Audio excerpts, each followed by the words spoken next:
Welcome dear students, my self Mansingh Rajput.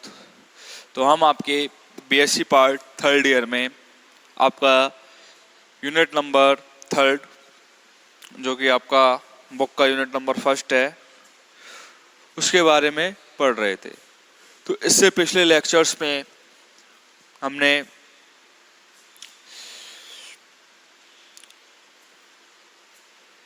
ब्रेवे lattice के प्रकार, simple cubic, BCC, FCC, प्रतिलोमी जालक, इनके बारे में अध्ययन हम कर चुके हैं।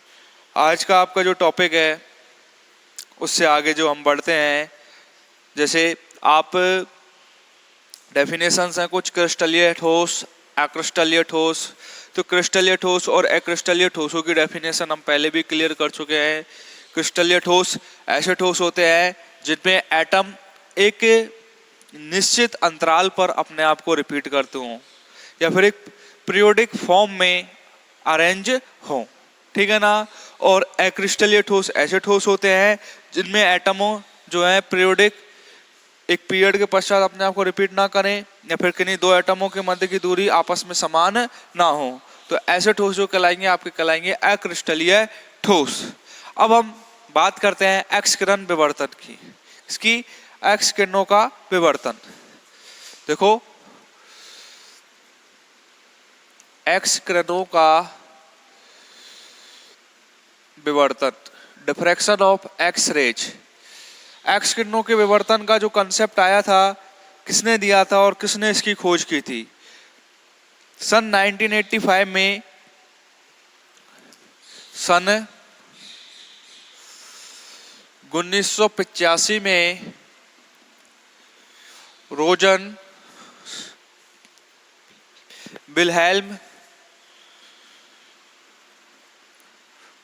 विल्हेल्म नामक वैज्ञानिक थे जिन्होंने एक्स किरणों की खोज की। 1985 में रोजन विल्हेल्म द्वारा एक्स किरणों की खोज की गई, ठीक है ना। कब? 1985 में। और रोजन विल्हेल्म ने क्या बताया कि एक्स किरणों के जो गुण हैं वो विद्युत चुंबकीय तरंगों के गुणों के समान होते हैं। जो एक्स रेज है वो ईएम वेव्स की भांति व्यवहार करेंगी या फिर उनकी जो प्रॉपर्टीज होंगी वो ईएम वेव की भांति होंगी। देखो, एक्स किरणों के गुण, एक्स किरणों के गुण ईएम वेव, विद्युत चुंबकीय तरंगे, ईएम वेव्स की भांति होते हैं, ठीक है। एक्स किरणें किसकी तरह बिहेव करती हैं? आपकी सेम टू सेम जो इलेक्ट्रोमैग्नेटिक वेव होती है उनके भांति। देखो, इलेक्ट्रोमैग्नेटिक वेव से आशय है E for electric field, M for magnetic field. जब इलेक्ट्रिक फील्ड कब उत्पन्न होता है? जब चार्ज क्या हो, जो आपका चार्ज है वो क्या कर रहा हो? क्यू चार्ज है, जैसे मूव कर रहा हो, क्या कर रहा हो? मूव कर रहा हो, सॉरी, स्टेशनरी हो। स्टेशनरी मतलब स्थायी अवस्था में हो चार्ज क्यू, तो कौन सा फील्ड उत्पन्न होता है? आपका इलेक्ट्रिक फील्ड।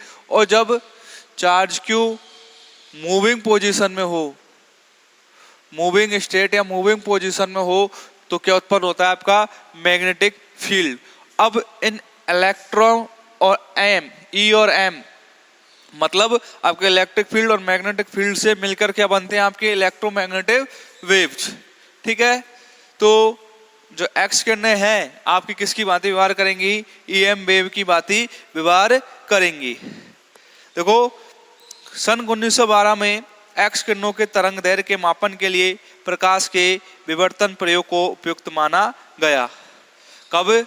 1912। खोज कब हुई? 1985 में। और 1912 में एक्स किरणों के तरंग दैर्घ्य लैम्बडा, एक्स किरणों के तरंग दैर्घ्य लैम्बडा के मेजरमेंट के लिए, मापन के लिए, लैम्बडा के मापन के लिए प्रकाश के विवर्तन प्रयोग, प्रकाश के विवर्तन प्रयोग को उपयुक्त माना गया। ठीक है, अब एक्स किरणों का उपयोग जो हम आगे पढ़ेंगे, आपका ब्रैग इक्वेशन, ब्रैग समीकरण, जो आप जानते होंगे 2d sin theta equal to n lambda के बराबर होता है। तो ब्रैग समीकरणों के लिए जो उपयोग में आएगी वो क्या आएगी, आपकी एक्स किरण, क्या आएंगी, एक्स किरणें, एक्स रेज। तो आपको एक्स रेज के बारे में इंफॉर्मेशन होनी चाहिए, इसकी खोज किसने की, इसकी प्रॉपर्टीज किसके बारे में होती हैं, और इसकी जो वेवलेंथ लैम्बडा का मापन है उसके लिए कौन सा मेथड उपयोग में लाया गया। ठीक है ना। अगला हेडिंग है आपका ब्रैग इक्वेशन, ब्रैग समीकरण। तो आप पहले इसका स्क्रीनशॉट ले लीजिए जल्दी से। अगली तरफ बढ़ते हैं हम, ब्रैग समीकरण की तरफ। ये तो एक्स किरणों की एक जनरल इंफॉर्मेशन थी। ठीक है ना।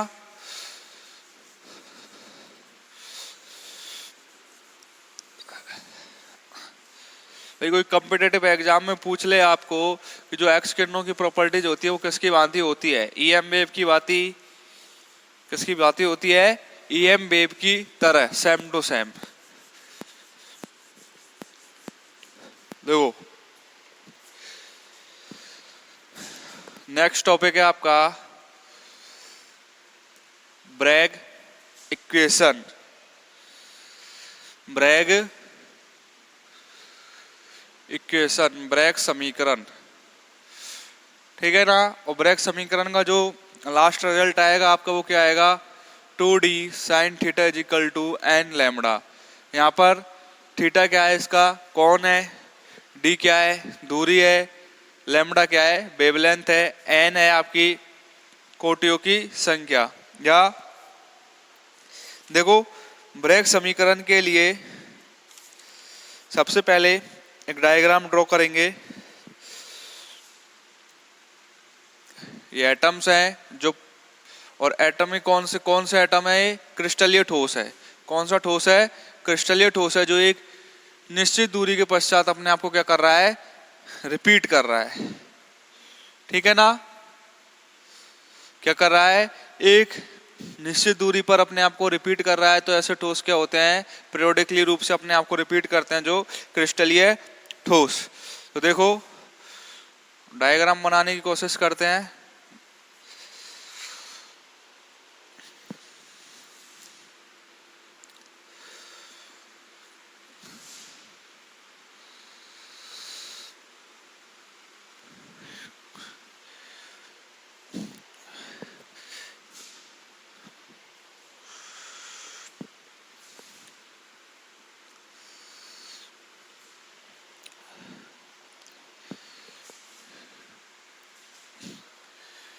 एक बार कंप्लीट बनने दो इसको। ये इंसिडेंट्स रेज है और ये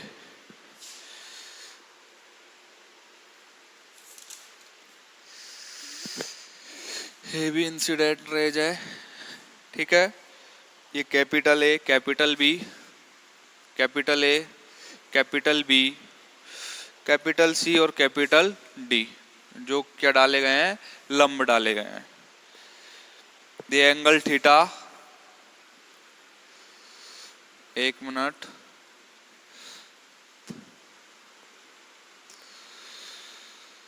ये एंगल थीटा। ठीक है।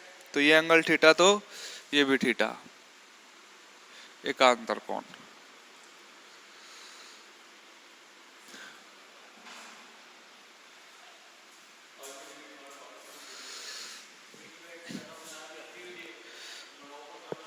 ये आपकी डिस्टेंस स्मॉल डी,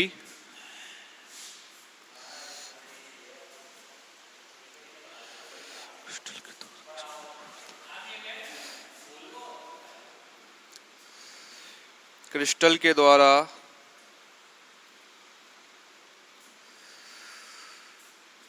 एक्स किरणों का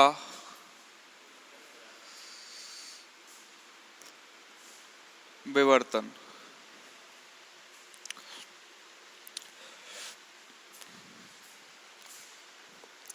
देखो किसी समांतर जालक से मतलब है आपके जो ये एटम है पीरियोडिक फॉर्म में अरेंज है, एक निश्चित दूरी पर अपने आप को क्या कर रहे हैं, रिपीट कर रहे हैं। तो किसी समांतर जालक समतलों पर आपतित दो समांतर किरणों पर विचार करते हैं, ये वाली किरणें या फिर ये दोनों वाली किरणें पर हम विचार करते हैं। ये किरणें दो उत्तरोत्तर समतलों में स्थित अवयवी परमाणु ए व बी से परावर्तित होती हैं। ए व बी से क्या हो जाएंगी, ये परावर्तित होती हैं। देखो जो ये किरणें आएंगी वो कैपिटल ए और कैपिटल बी से परावर्तित होंगी और परावर्तित होने के पश्चात परावर्तित होती हैं तथा बी परमाणु, जो कैपिटल बी परमाणु है ए परमाणु से ठीक नीचे है, डायग्राम में आप देख सकते हो। कैपिटल ए बिंदु से आपतित तथा परावर्तित किरणों पर अभिलंब क्रमशः एसी व एडी डालते हैं। ठीक है, कैपिटल ए बिंदु से आपतित व परावर्तित जो किरणें हैं, सॉरी ये तो आपतित किरणें हैं और ये आपकी परावर्तित किरणें होंगी। ठीक है, ये आई और ये गई। ये वाली किरणें ए से आपतित हो रही है, ये आ रही है और ये जा रही है, ये बी से रिफ्लेक्ट हो जाएगी। ठीक है, इंसिडेंट एंड रिफ्लेक्ट। तो लंब डाल दिया हमने एसी और एडी। तो देखना कैपिटल, मैं थ्योरी लिखूं आपको,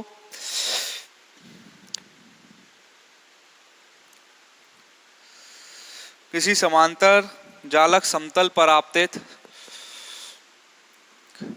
किसी चलो लिख ही देता हूं, किसी समांतर जालक समतल पर आपतित दो किरणें जो क्रमशः बिंदु कैपिटल ए व कैपिटल बी से परावर्तित, कैपिटल ए व कैपिटल बी से परावर्तित होती है, उन पर बिंदु कैपिटल ए से अभिलंब, कैपिटल ए से अभिलंब एसी व एडी डालते हैं। ठीक है, एसी व एडी अभिलंब डालते हैं। त्रिभुज एबीसी तथा त्रिभुज एबीडी से, अतः देखो त्रिभुज ए बी सी और ए बी डी से, त्रिभुज एबीसी तथा त्रिभुज ए बी डी से क्या हो जाएगा, देखो BC बराबर BD बराबर क्या हो जाएगा आपका स्मॉल डी साइन थीटा के बराबर। क्या हो जाएगा, BC equal to BD equal to small D sine theta. ये एंगल भी क्या हो जाएगा, थीटा, और ये भी थीटा। तो देखो BC equal to BD equal to small D sine theta. ठीक है, साइन थीटा बराबर क्या होता है, लंब बटे कर्ण। तो साइन थीटा बराबर लंब क्या हो जाएगा आपका BC और कर्ण क्या हो जाएगा आपका ये वाला BA। ठीक है, तो यहां से क्या आ गया आपको, BC equal to BD equal to small D sine theta. Small D क्या है आपकी डिस्टेंस है। ठीक है, यहां तक स्वस्थ हो। अब देखो कैपिटल ए तथा कैपिटल बी से परावर्तित किरणों के पथों की तुलना करने पर कैपिटल ए तथा कैपिटल बी से परावर्तित किरणों के पथों की तुलना करने पर इससे और इससे जो परावर्तित किरणें हैं, इनके जो ये बीच का ये पथ है, इसकी क्या करेंगे, तुलना करने पर कैपिटल बी से परावर्तित किरण के द्वारा तय किया गया अतिरिक्त पथ करने पर कैपिटल बी से परावर्तित किरण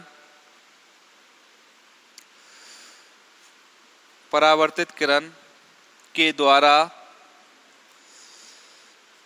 तय किया गया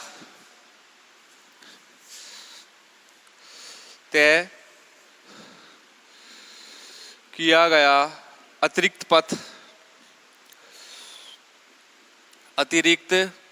पथ देखो क्या हो जाएगा, इसके कैपिटल बी जो है, इससे जो किरण परावर्तित हो रही है उसके द्वारा कितना एक्स्ट्रा पथ तय की गया है, वो है आपका CB प्लस BD। कितना है, equal to CB plus BD के बराबर।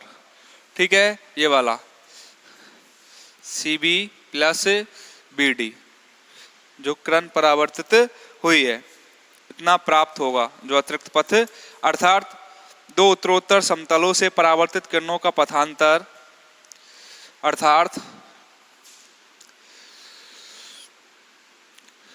दो उत्तरोत्तर समतलों से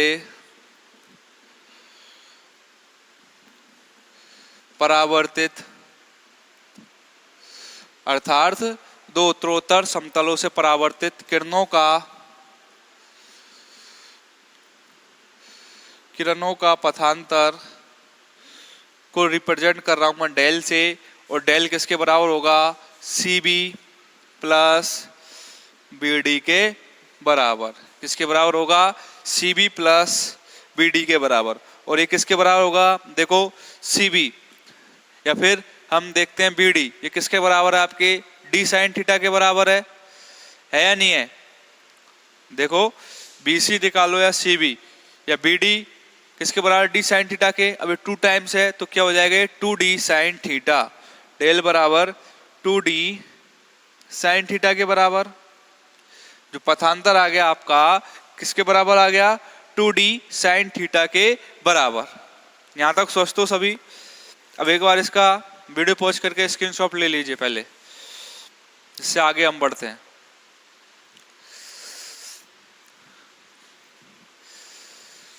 चलें आगे, देखो इसको इरेज कर रहा हूं मैं।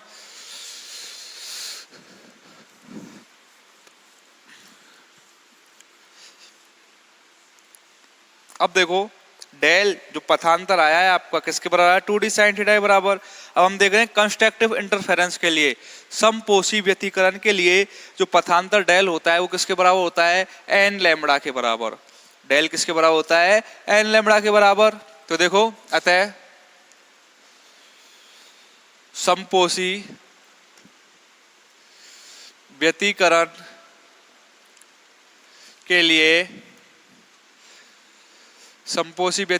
लिए del equal to n lambda, del equal to n lambda, जहां x किरणों का तरंग दैर्ध्य तो क्या है लैम्बडा और n क्या है पूर्णांक, जहां लैम्बडा क्या है x किरणों का तरंग दैर्ध्य और स्मॉल n क्या डिनोट कर रहा है आपका इंटीजर पूर्णांक। कौन सी कोटि के लिए, प्रथम कोटि के लिए, द्वितीय कोटि के लिए या तृतीय कोटि के लिए। अब देखो डेल बराबर 2D साइन थीटा और डेल बराबर n लैम्बडा। तो जालक समतल से थीटा कोण पर बने x किरणों के उच्चिष्ट के लिए जो आवश्यक शर्त होगी वो क्या हो जाएगी, दोनों डेल को क्या कर दोगे, कंपेयर कर दोगे। तो 2D साइन थीटा बराबर क्या आ जाएगा आपका n लैम्बडा के बराबर। ठीक है, तो अतः जालक समतल के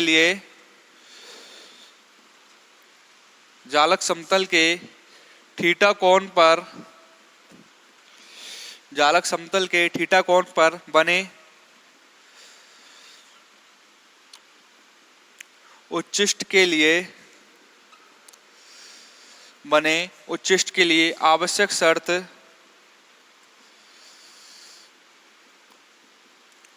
दोनों को कंपेयर कर दो, इस वाले डेल को और उस वाले डेल को, तो यहां से क्या हो जाएगा आपका 2d sine theta equal to N lambda के बराबर। ये क्या कहलाता है आपका ब्रेग इक्वेशन, ब्रेग समीकरण।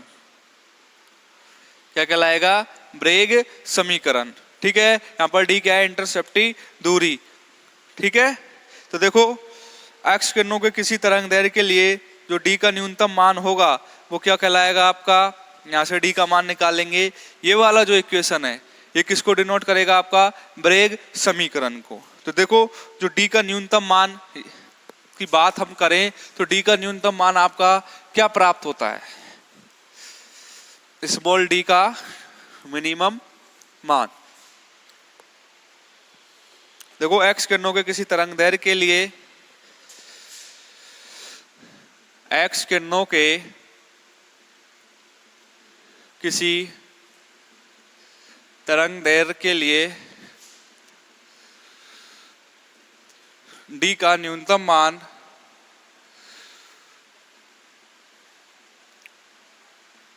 देखो क्या हो जाएगा, डी मिनिमम इक्वल टू, यहां से निकालें तो N lambda over 2d sine theta, sorry N lambda over 2 sine theta. D का मान न्यूनतम कम होगा, कब होगा? जब साइन थीटा इक्वल टू क्या होगा? 1। ठीक है, चूंकि साइन थीटा मैक्स की वैल्यू कितनी होगी? 1, इसलिए डी मिनिमम इक्वल टू क्या हो जाएगा? N lambda divided by 2। ठीक है, एक्स किरणों के किसी भी तरंग दैर्ध्य लैम्बडा के लिए जो डी का न्यूनतम मान आएगा, कब आएगा? जब थीटा इक्वल टू क्या हो? 90 डिग्री, या फिर साइन थीटा की डिग्री कितनी हो, साइन थीटा की वैल्यू कितनी हो? एन लैम्बडा बाई 2 के बराबर। अब यदि हम प्रथम कोटि के लिए करें, प्रथम कोटि की बात करें तो प्रथम कोटि के लिए एन बराबर 1 होगा फॉर फर्स्ट ऑर्डर। प्रथम कोटि के लिए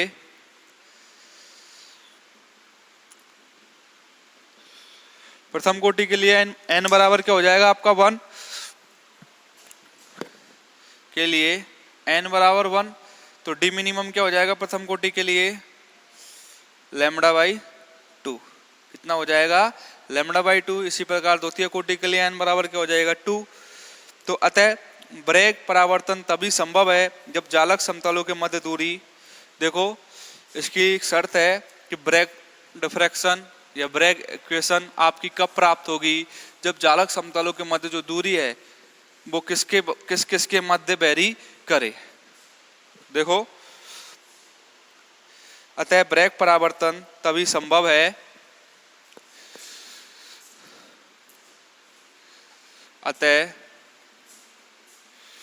ब्रेग परावर्तन तभी संभव है जब जालक समतलों के मध्य दूरी स्मॉल डी, जब जालक समतलों के मध्य दूरी स्मॉल डी का मान जो वेवलेंथ है आपकी lambda is greater than equal lambda by 2, D greater than equal lambda by 2, अर्थात जो डी मिनिमम आया है इसकी वैल्यू क्या हो? लैम्बडा बाई 2 से ज्यादा हो, अर्थात तरंग दैर्ध्य, या फिर बोल सकते हो अर्थात तरंग दैर्ध्य lambda is less than equal to 2d हो। ठीक है, कब वैलिड होगा ये? जब डी का मान या तो लैम्बडा बाई 2 से ज्यादा हो या उसके बराबर हो, या फिर आपकी जो लैम्बडा है उसकी वैल्यू 2d से कम हो या उसके बराबर हो, तब ही आपकी जो ये ब्रेग परावर्तन है ये क्या रहेगा? वैलिड रहेगा। यहाँ से आपके ब्रेग परावर्तन से ये जो फॉर्मूला है ब्रेग इक्वेशन वाला, यहाँ से आपके बहुत अच्छे क्वेश्चन बनते हैं। कॉम्पिटिटिव एग्जाम की बात कर ले, हम कोई भी एंट्रेंस की एग्जाम की बात कर ले, IIT JEM है, BHU है, JNU है, तो यहाँ से आपके क्वेश्चन पूछे जाते हैं। देखो डी को ऐसे भी घुमा देगा वो, डी सिंपल क्यूबिक के लिए डी 100 की वैल्यू क्या होगी, या फिर डी 110 की क्या होगी, या डी 111 की वैल्यू क्या होगी। तो डी की वैल्यू इस प्रकार ही पूछ सकता है कि भाई सिंपल क्यूबिक की बात कर रहा हूं मैं, सिंपल क्यूबिक की, तो पहले आपको डी का फॉर्मूला आना चाहिए। डी क्या होता था आपका, क्या होता था, 1/√(h² a² plus k² plus l²/c², यही होता था। और सिंपल क्यूबिक की जब बात करते थे तो सिंपल क्यूबिक के लिए क्या होता था, a = b = c, तो डी क्या हो जाएगा, a/√(h² plus k² plus l² के बराबर। ठीक है, अभी बात कर रहा है ये क्या कहलाती थी आपकी मिलर इंडिसेज, ये क्या है, एच के एल की वैल्यूज है, हैं? तो d100 कितना हो जाएगा, देखो a, d110 क्या हो जाएगा आपका a/√2, और ये कितना हो जाएगा a/√3। ठीक है, तो यहाँ से जो वैल्यू है आपकी डी की, जो वैल्यूज आएंगी, यदि ये पूछ ले एंगल पूछ ले या वेवलेंथ लैम्बडा पूछ ले, कौन सी कोटि के लिए पूछ रहा है, तो सारी वैल्यू आपको गिवन होंगी कि प्रथम कोटि की बात कर रहा है, द्वितीय कोटि की बात कर रहा है, और डी की वैल्यू बोलेगा कि सिंपल क्यूबिक के लिए है या फिर बीसीसी के लिए है, एफसीसी के लिए, और कौन सी स्ट्रक्चर के लिए, d100, d110 है, d111 के लिए। तो सारी इंफॉर्मेशन आपको गिवन होगी। ओके, तो आज के लिए इतना ही। ये था आपका ब्रैकेट क्वेश्चन जो आपके एग्जाम में काफी पूछा जाता है। इससे आगे हम अगले लेक्चर पढ़ेंगे। तब तक के लिए स्टूडेंट्स धन्यवाद।